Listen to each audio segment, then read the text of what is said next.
Hey there, it's Mark with your mobile making tip for the day. Today we're going to talk about cutting out your blades. I'm going to give you 5 quick tips that hopefully will help you avoid some of the pitfalls that I hear about from my mobile making friends and allow you to make blades that are clean and professional.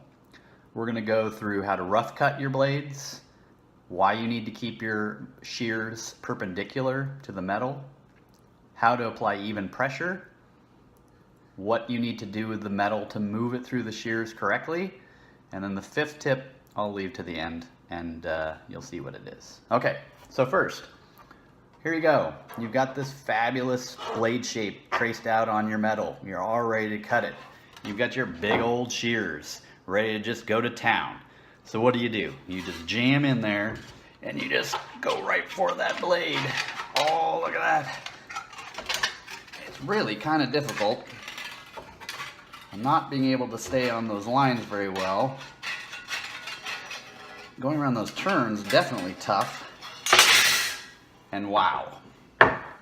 Not only have I absolutely decimated all of the material that sat around it, which means I can't use that now. The blade itself, I didn't follow the lines very well. It's rippled, rolled, the edges aren't right, and you can't see it, but there are some structural flexes in the metal itself here that will definitely show up if you paint this, and even if you don't paint it. So, how do you avoid it? Simple. You rough cut your blade shapes. It's pretty obvious. So, first of all, note how there's much less metal around the shape itself. That means that when I'm getting in there and cutting it, I'm not having to be impacted by metal that sits above and on the sides, which is particularly problematic when you're making those turns, because it just wants to move that whole sheet of metal in the direction that you're turning. Secondly, what I end up doing is those turns are the problem areas. So what do? I just go in and try to eliminate as much metal as I can right around the edges of those turns, or the corners. And then I've eliminated some of the grab that's going to happen when I go around those turns. So in this case, if I go back in there, there's not as much metal that I'm working with that's going to flex and resist, and I can just move around much more easily, and the process ends up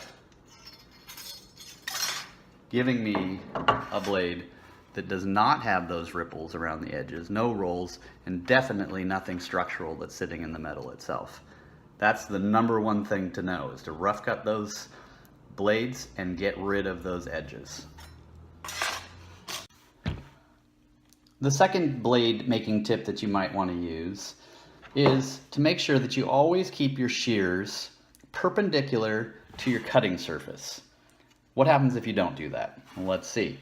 If I just let these shears rotate and roll however I want, not really worried about how it sits up, again, you ruin the metal around it, and you get this really groovy roll at the edge of your blade. Paint likes to collect in there, and it just does not end up looking good or professional. So, when you keep your shears perpendicular to the surface, so upright, what happens? Nothing. No roll, no ripples. So, try your best to keep those shears perpendicular to your cutting surface. Third tip is apply even pressure. So, if we look back at this piece of metal again, see that edge? Looks like a little wave. That's because I went in there and I went 1, 2, 3, poof. And when I did that, what happens is it rolls the edge. Why does it do that? Because this blade, cutting surface here, has varying pressure happening on it. The way to avoid that is when you're cutting, little cut, little cut, little cut. Don't ever do the full cut and then start again on the full cut, because see, it makes a great little indentation in the metal.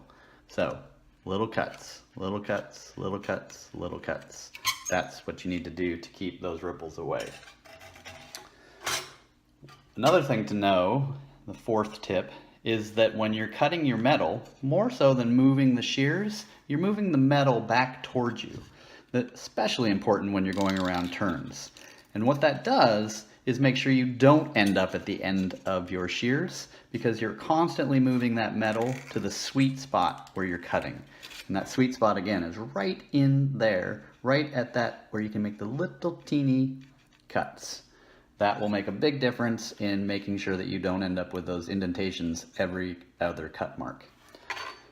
And that leads us to the fifth tip for making your blades, and that's simply take your time and practice. There's no rush, there's no race that I'm aware of. If there is, I don't know that you'd want to be a part of it. So take your time, try out these tips, let me know how they work out for you, and I'll look forward to seeing you next time. Have fun.